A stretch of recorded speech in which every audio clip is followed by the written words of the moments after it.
for the British Business Bank, which is a government-owned economic bank specialising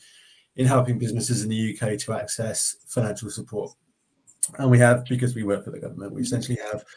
a specific lens on certain types of business in certain stages of growth,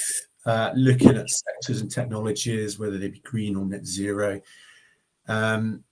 and supporting regions, the north, the south, etc., Northern Ireland, Scotland, and things like that. And we're a sort of a key driver in the British economy, and one of the main arms that the bank that the government uses to try and shape the economy and put growth in the areas that it wants to. So we've been extremely successful at that. We've helped a lot of companies grow, and while investment and the types of investment we have are really the focus, the bank still managed to be able to turn profits as well. Now, the bank sort of grew as a disparate set of legal entities, really, that were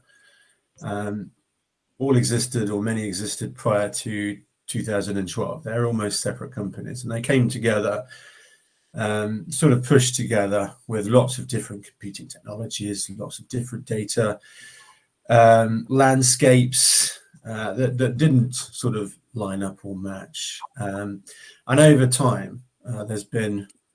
with a lack of a data culture and a lack of any real governance, because the bank started as despite being several organizations, still started as a small group of people, grew and grew, as many organizations do, and layered data upon data upon data, and in all sorts of processes that worked and worked well, did what they needed to do. As a result of that, we got to a point pre-COVID where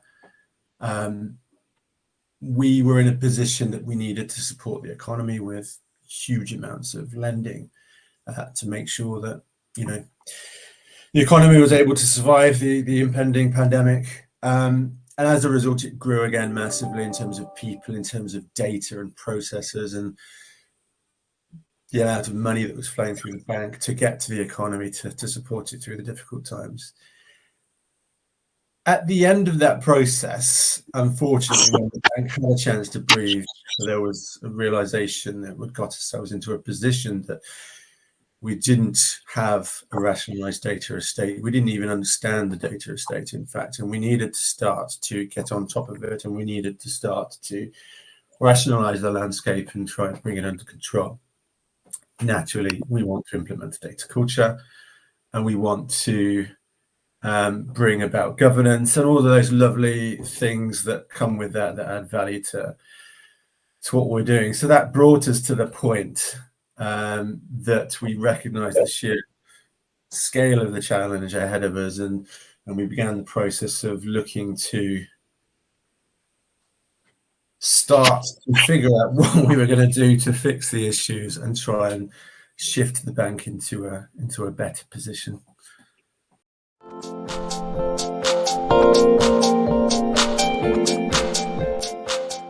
It's quite an easy question to answer, to be fair, and I'll give you the short answer first, which is that the DataBelt just offered a lot more functionality and flexibility, actually, as well, which is more important in some ways. And it offered it for better value than a lot of the established tools that we were looking at in the market. I don't think I can really talk about the different tools that we looked at in that process, but there were 6 or 7 tools, including DataBelt, that we looked at. And we had, at the time, just some basic requirements that we had for DataBelt in order to support that. What I needed to do, which was to identify data in the bank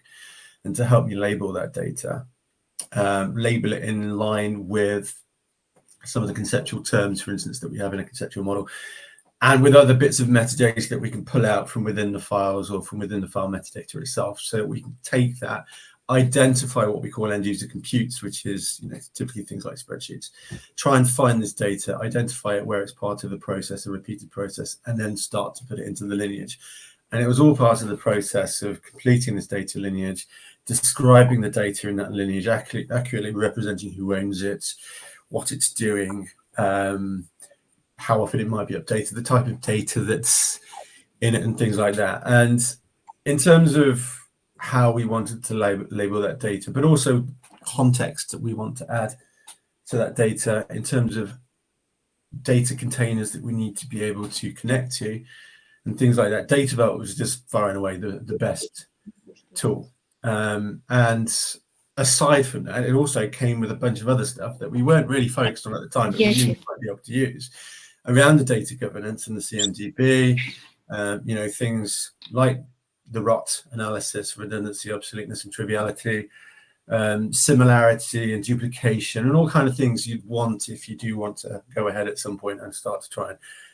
rationalize your data escape from an IG perspective, from an information governance perspective, where you start looking at the GDPR. And we knew that was going to come up as well. It wasn't a use case at the time, but it was great that it had all of that functionality, the workflow, case management in there as well, which again, for the DMO, for the data management office that I work in, it wasn't necessarily so important, but knowing that it's there for the future, if we can try and sort of roll that out to the business, was fantastic, because a lot of the stuff we were looking at didn't have that. A lot of the tools that we were looking at are extremely basic. So in a culture where we didn't really have, well, in an organization where we didn't have data culture, we don't have accountability, we don't have responsibility, and we're relying on people to tell us about data almost. We realized that wasn't working, and so we went to look for DataBelt for that reason. And in fact, we've now used it quite extensively. As Steve mentioned, we are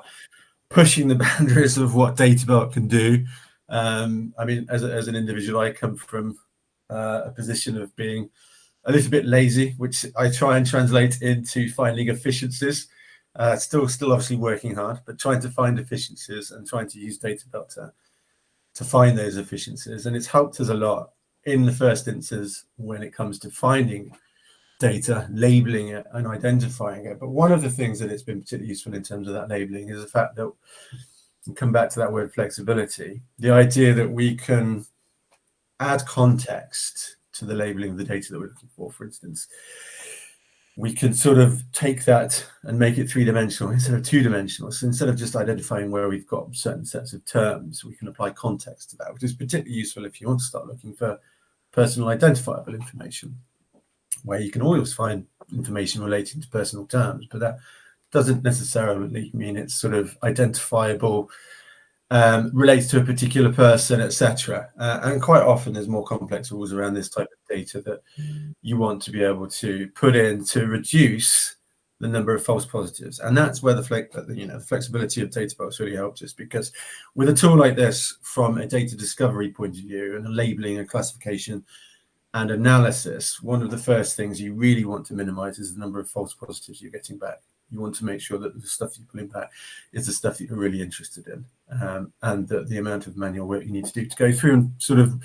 whittle that down is minimum. And that's how it is with DataBelt. So we've got to a point where we've got all this wonderful data, and it's already helping us analyze and find data that's been hiding away in the shadows, of which the bank had many, and complete the lineage yet further. And this information is all massively important when it comes to the huge process of change that the bank's trying to go through, because a lot of this stuff, when we go through change processes, when we go through projects trying to bring in huge enterprise systems and trying to understand what the requirements and the functionality is, when you go through these processes and you're talking with people, a lot of this data just falls into the background. You don't know why you've got files sitting there. You don't even remember that you have, because there's other people that work for you doing that, and I haven't mentioned that there is this file, and there's a reason why that file's there, and there's functionality and requirements around that processing that needs to be considered. But DataBelt helps us shine that light, put it into the tools that we need to be able to demonstrate it, and make sure that data stays on the table. So it's that data democratization that allows us to ensure we're always up to date. But on top of that, as I mentioned earlier, around the governance and all the other aspects that DataBelt brings to the table, we've now got to a point where we've managed to make this the de facto discovery tool, and almost to a level of data governance and information governance tool within the bank. And it's now supporting a move away from one type of file system to another, where we can apply more governance, where we can apply more rules around file and application metadata. It's facilitating legal discovery. It's now sort of taken over what was a much more expensive product previously, to be able to identify data and push that towards a legal discovery tool where the legal team can analyze that data. And again, it all comes down to that flexibility. But I want to just sort of slightly change the question you asked, because the questions all very sort of product based, and actually it's not just the products that we bought. We obviously bought a relationship with AIM as well, and the basis on which the tool is built, which is, it's quite open, it's flexible, we can do a lot with it, we can connect APIs to do anything that the tool does internally. We can connect an API and trigger. That flexibility exists very much within the company as well with AIM, and with the way we've worked with them to engage with them to do the things that we want to do.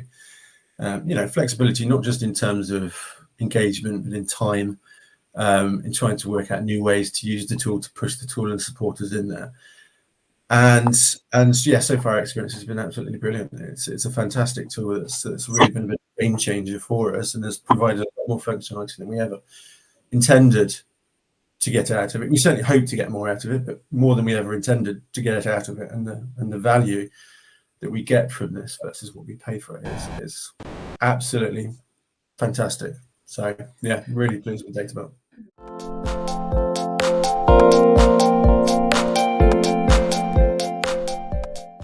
Using so having rolled this out to the information governance team now, and then previously using another tool for their own